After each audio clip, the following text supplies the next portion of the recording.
You are the light of the world. Who says that? Jesus. That's right. Jesus says you are the light of the world. You know it because you have heard it, you have read it, you have seen it expressed. But even non-Christians recognize there is some biblical source to those words, that Jesus talks about being the light of the world. And people may not always understand it, but it is a really crystal clear message that he puts forth. He says two things there, right? You are the light of the world. You are also what? The salt of the earth. You're salt of the earth. Now, here in the 21st century, that might be a little beyond us. We may not be thinking clearly, not clearly, but thinking fully of what it is that Jesus is communicating. When he talks about being the salt of the earth, our 21st century minds go automatically to a seasoning. That we are the salt that you sprinkle on your scrambled eggs. And it's tough for us to take that and pull that into a biblical notion. But you see, when Jesus spoke this, he wasn't speaking unclearly. He was speaking to a listener, to a hearer, to a reader here in a way that they would understand. This comes out of the Sermon on the Mount. So he is teaching and teaching and teaching. And what he's looking for is this metaphor, this word picture that people will grasp immediately. And once they grasp that picture, they can tie in everything else that he's saying. He has issued forth the Beatitudes. You know, this is this, blessed are these. And he's given all these things. And then he says, listen, work all that into this word picture. You're the salt of the earth. Now, to a first century hearer, to the people that are sitting on that mountainside hearing Jesus speak, this is clear as water to them. Okay? They are hearing one of the most valuable things in the world being spoken of. They are hearing something that is a unit of trade. You could trade salt. You could pay in salt. They are hearing something that is a preservative that is crucial to their way of life in the desert. It must exist. So they hear that. This is how important this is. Salt is a fertilizer. It is added to the soil there to bring it up to planting standards there. It's all these things. So Jesus is not saying you are the thing that comes out of that salt shaker, because that would be missed right away. He's saying you are here as a preservative. You are here as a fertilizer. You are here to cause things to grow. You are here as the most valuable things that can be described. And he pulls all that together into that word picture. And he does the same thing when he says, you are the light of the world. You are the light of the world. Now, technologically, we may have an advantage today. We can picture a light that bright, that it would shine beyond our sight lines. We can envision that, even if it's not real. We can picture it. But picture when your only source of light is either the sun or an oil candle. That's your source of light. And Jesus is saying, your light, that light that you have is going to fill the entire world. That light that you have is so bright, is so powerful, that it's going to fill all the available space. You are salt, you are light. He says this stuff. And he expects people to understand it. He says it in a way that they can pull all the knowledge that they have, all the things that they have learned through their life, and bring it to bear at that one moment, so that all of their history, all of the knowledge that they have accumulated can feed in to this notion. He says, you are the salt of the earth. You are the light of the world. He's drawing a contrast between two things. in terms of light, he's drawing a contrast between light and dark. And he's saying, you are something, and the darkness is not. Darkness is not a thing. Darkness is not a thing. It's not something you can hold in your hand. It is the absence of light. Dark is the absence of light. And that picture is painted all through Scripture. When God brings creation into being, right? What is it? It's dark. It's formless. It's covered with water. And the first thing that he brings into that creation is light. The first thing that he brings into the creation is light. And light pushes out the darkness. Now he puts the sun and the moon in the sky. He says this is going to create day and night, bless you. He's going to create these two things that didn't exist. But now light exists not only during the day, but most of the month it exists too, doesn't it? As the moon reflects the light of the sun back into the night. And even at the darkest night of the month, you go outside and you can still see, because there's ambient light. There's ambient light. He describes this idea of light from the first words of the Bible. When you read through the Psalms, as we read a little bit this morning, when you read through the Psalms, the image of light coming in and breaking the darkness is painted all throughout.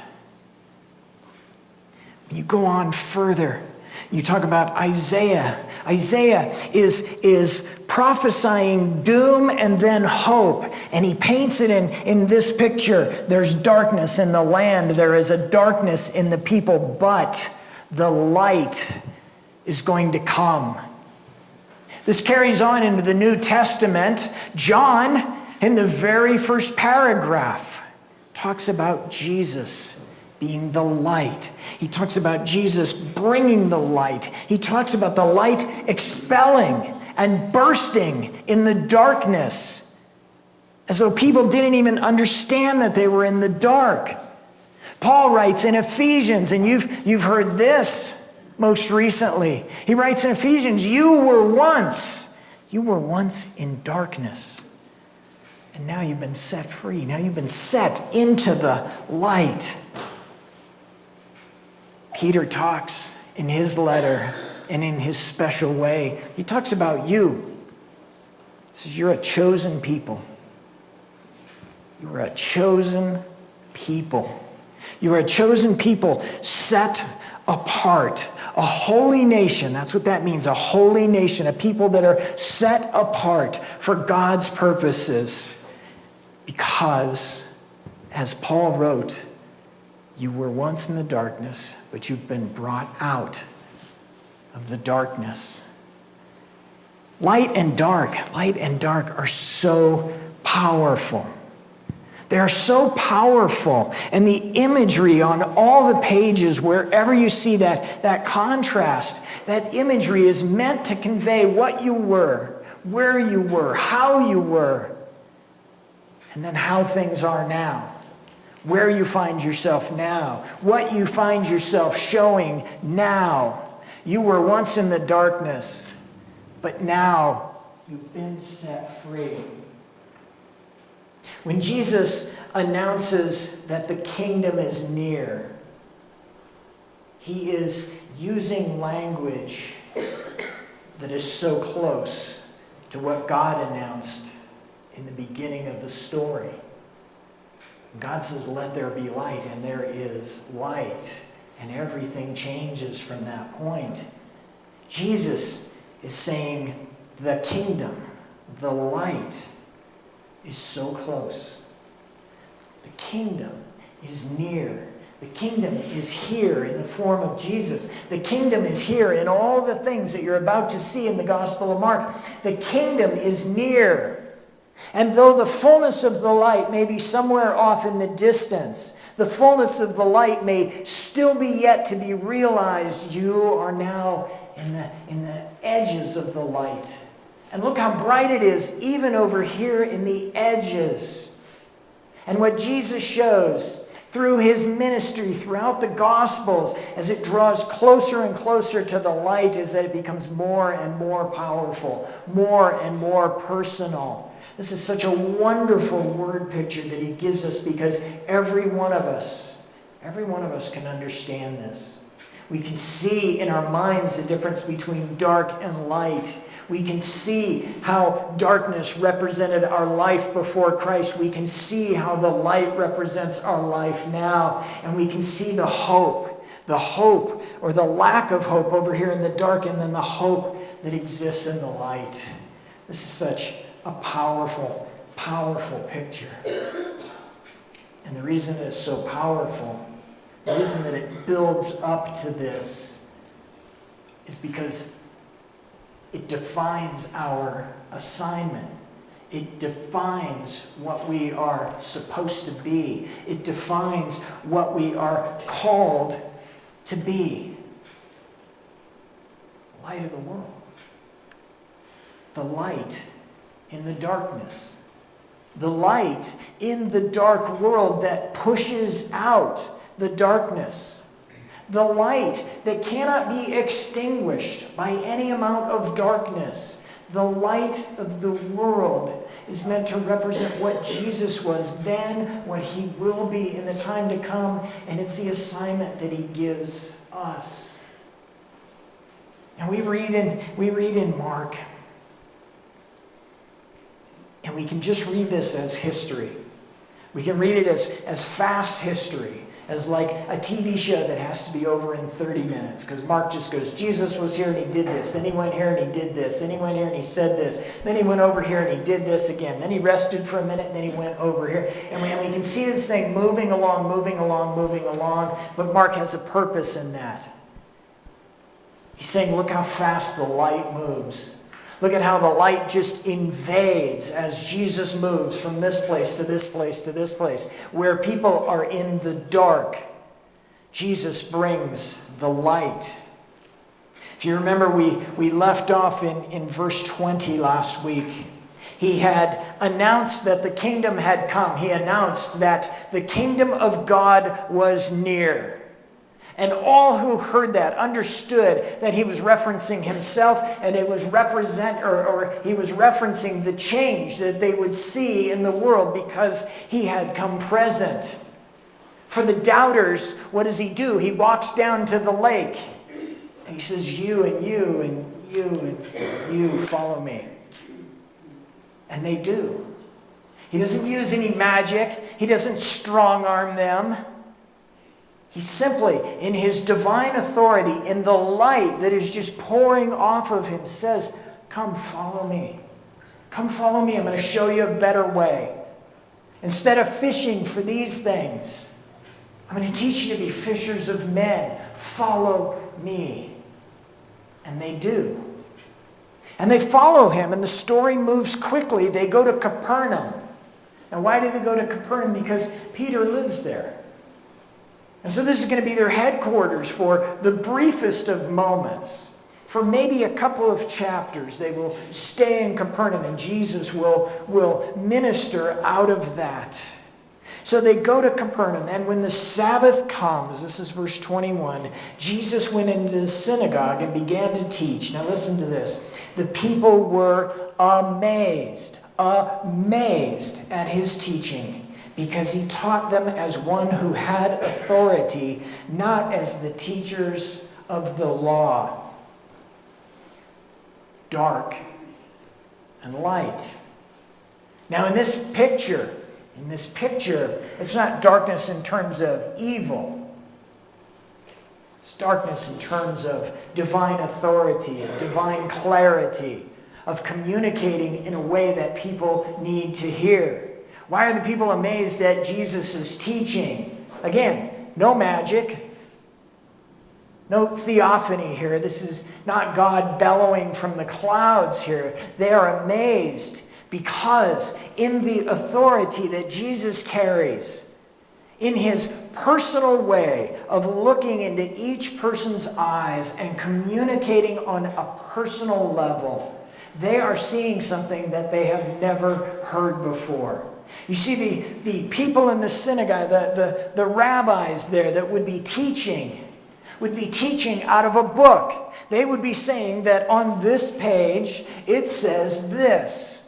They would not look into the eyes of people. They would have the scroll unfolded before them. And they say in Genesis 1:1, in the beginning, God creates the heavens and the earth. And we'd just be reading off of a paper. If someone questioned their authority, the rabbis would refer back to other learned men or schools of thought before them. They would say, well, so-and-so says, or Rabbi so-and-so thinks this. But Jesus doesn't do that. Jesus stands up, and with all care and love and concern for the people that he's teaching, he looks them directly in the eye. And he teaches them one-to-one. He expresses with the full care, with the full passion, with the full moral fiber that he has. He says, I'm talking to you, and I'm speaking directly to you, and I'm sharing this truth with you. And the people are amazed.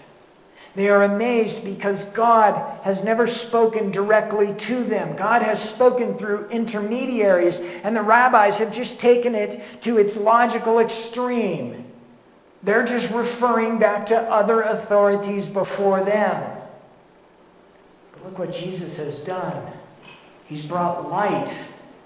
He's brought light into the synagogue. He's brought light, and it's pushing out the darkness. No more will those rabbis be able to just stand up and say, well, Gamaliel says this, and so that establishes it. Because somebody now, having heard Jesus, having been exposed to that light, is going to pipe up and they're going to clear their throat and go, well, Rabbi, what do you think? Where do you stand on this? How does this reflect your life? How are you doing with the law that you just commanded us to follow? And the people are amazed. And then out of nowhere, a man stands up and begins to shriek. A man stands up and begins to scream in the middle of Jesus' teaching. Now, this is not like somebody just jumping up and going, Pastor, and they leave. That's nothing like that. This is a demon-possessed man standing up. It says this in 23. Just then, a man in their synagogue who was possessed by an impure spirit. Now, wait, stop there. Wait, think about this for a minute. The darkness, the distance from God has just settled in place so much in this synagogue that an evil spirit has been able to sit week after week. Week after week. It doesn't say this guy comes running in from outside. This is a part of the synagogue. So this man stands up, possessed by an impure spirit, and the spirit cries out, what do you want with us, Jesus of Nazareth? Have you come to destroy us? I know who you are, the Holy One of God. Now the spirit's trying to work a little voodoo here. You see, if a spirit is going to have authority over you, he uses your full name. Okay? The spirit uses your full name, your full title. It's like when your mother was calling you, right? If she just said, Warren, come here, you're okay. Maybe. Mostly okay. But if it's Warren Keith, you're in deep trouble. And if she calls you Warren Keith, you're in even more trouble. But if she uses your full name, please. And if you get all three names, you have crossed a line that you had best just, Bob knows what I'm talking about. So this demon is trying to overcome the light, right? This force of darkness is, I better do something here. I better try to work what I've worked with all these other humans here. And yet this demon knows automatically who he's talking to. This demon knows exactly who has come. This is not just Jesus from Nazareth. This is Jesus of Nazareth, the Holy One of God. And so he uses his full name in some feeble attempt to get Jesus to back down. And what does Jesus say? Shut up. I think your Bible probably says be quiet, but what he's saying is shut up. He just took that demon and snuffed it out. He just shut that down. He didn't have to say anything. He didn't have to quote any scripture. He didn't have to say anything special. All he did was bring this overwhelming light into the darkness of this synagogue. He stands up. He begins to teach. The people's eyes all of a sudden can see what's going on. This demon pops up, tries to overcome Jesus, and Jesus says, "You're done. You're done. It's over for you." Because the darkness, no matter how hard it tries, cannot push out the light. Darkness cannot extinguish the light, even if it uses all three names.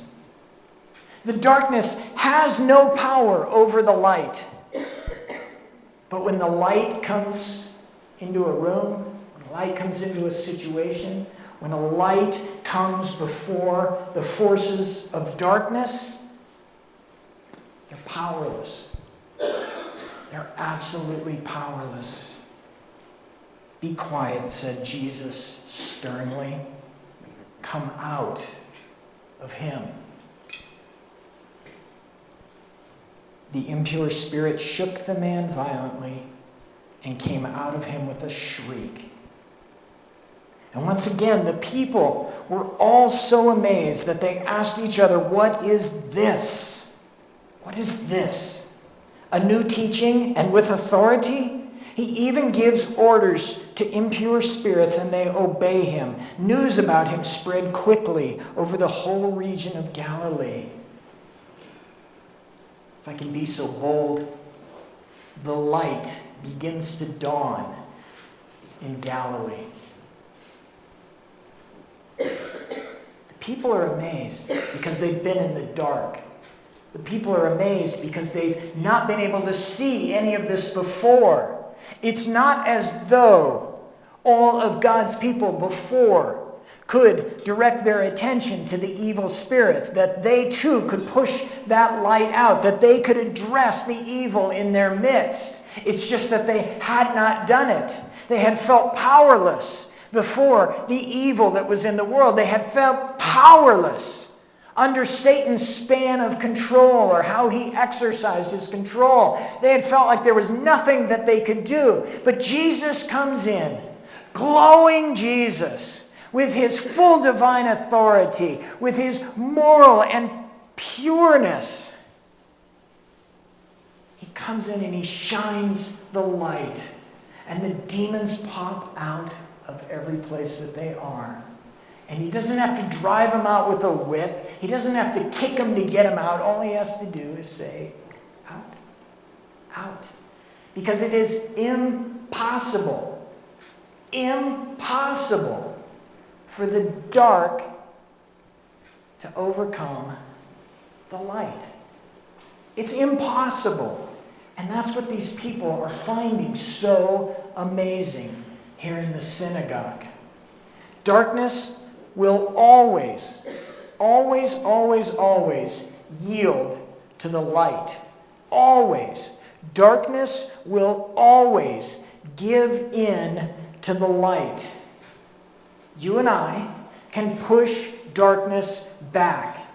You and I have that power in us. The darkness will always give in. If you don't believe me, you can do this. When you get home, okay? Get your biggest mag light, you know, that 12D battery mag light that you've got, you know, and go into the darkest room of your house. Or wait until tonight and go into the darkest room. So now it's dark, right? You picturing this with me? All right. Now, turn that light on. And what happens? The darkness folds back. Yeah? You shine that around, you can see. Do this now. It'll burn, but don't worry about it. Just cover a little bit of that torch up. And you're still going to be able to see, aren't you? You're still going to... Cover the whole thing up, just so there's that tiniest little bit on your ring there. Just the tiny little speck of light. You're still going to be able to see, aren't you? That's right. You know why? Because the dark can never overcome that light. The dark cannot overcome that light. You can never make something dark enough to stop the light. You can't do it. It's science, trust me. I wish I had my white coat on right now, then you'd believe me. It's science. You see, light is a thing. Light is a force. Light is a movement. Darkness is simply no light. That's all it is. And when the Bible uses this contrast between dark and light, it always says we fear the dark, we worry about the dark, things go bump in the dark. Your mom told you, right? Nothing good happens in the dark. But as soon as the light enters that, the dark is gone, isn't it? The dark cannot swoop back around. The dark can't knock the flashlight out of your hand. The dark cannot do any of those things because it has no power. It's not a thing. It's not a monster. It's nothing. And that's what the Bible is emphasizing here. The difference between the two forces in the world, the darkness and the light. All it takes is a little oil lamp, a little birthday candle, a little bulb connected up to 1D battery. That's all it takes. And the darkness recedes. The people were amazed here. I love that. People were amazed because the light had come into their world. The light had just entered their lives for the first time. The contrast between Jesus' teaching and the rabbi's teaching is the difference between light and dark. You see, they were amazed because Jesus spoke as one with authority.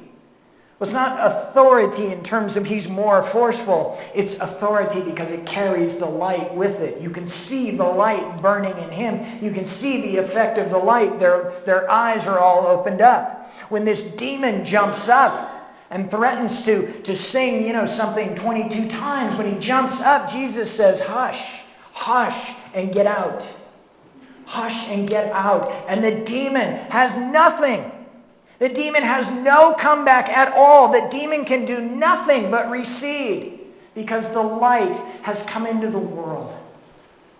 This is an unbelievably powerful word picture that the Bible uses over and over and over. That's why Jesus says, you're the light of the world. You, every one of you. Everyone in whom the Spirit has taken up dwelling is the light of the world. And the reason that we study the whole of Scripture, the reason that we spend time talking about these things is because the light doesn't fear the darkness. The light doesn't fear what goes on in the darkness. The light knows that the dark cannot hurt you.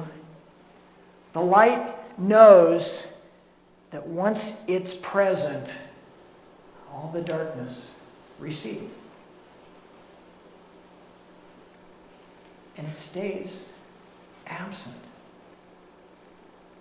That's why Jesus uses the words that he does. He says, you're the light of the world.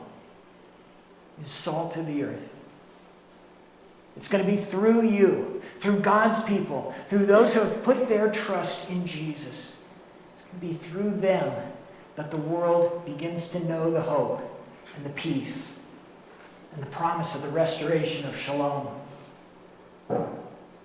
That's you. That's us. I was talking about songs earlier because as God was giving me this message, one little song kept coming up in my mind this week. It was written a long time ago, and I don't think we've ever sung this song. But I know you all know it, right? It goes like this little light of mine, right? I'm going to let it shine, let it shine, let it shine. We teach that to kids, and then we go, oh, we're adults now. We don't have to sing that. But doesn't that contain as much truth as Cornerstone or Amen or the hymns that we sung today, right? It's all bound up right there. Think about the choruses, and I think there are some 200 choruses to this song, right? This little light of mine is the one that everybody knows here. But it goes on, it's got some other parts to it. It says, everywhere I go.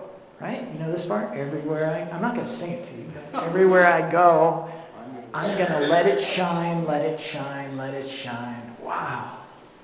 There's your missionary impulse. There is your calling right there. It says, all up here in my house, all up here, amongst those that I love and I care for, I'm going to let it shine. Let it shine, let it shine. And it goes on, and it goes on, and it goes on. And there's this one verse that just really struck me, because I don't think I ever sung this before. It says, out there in the dark, I'm going to let it shine. We teach this to little kids who have a natural fear and apprehension of the dark, but you know what? It's good for us too. Out there in the dark, I'm going to let the light of Christ shine. I'm going to let it shine. I'm going to let it shine because I know this to be true. That the darkness has no power. The darkness is not a thing. It is not something to be feared. It is simply the absence of light. But if you take this little light of yours and you step into the darkness will recede, will fade away. And the further that you move into the darkness, the more that the darkness will fold back and fold back and fold back. The mission that Jesus gives his people has nothing to do with filling your heads with deep theological thoughts. It has nothing to do with being able to recite doctrine and argue this point against this point. That's something that we've turned it into. The mission of God to go into the world and make disciples of all the nations has but one core component, and that is to take this little light and let it shine. Let it shine. Amen? Amen. Let's stop.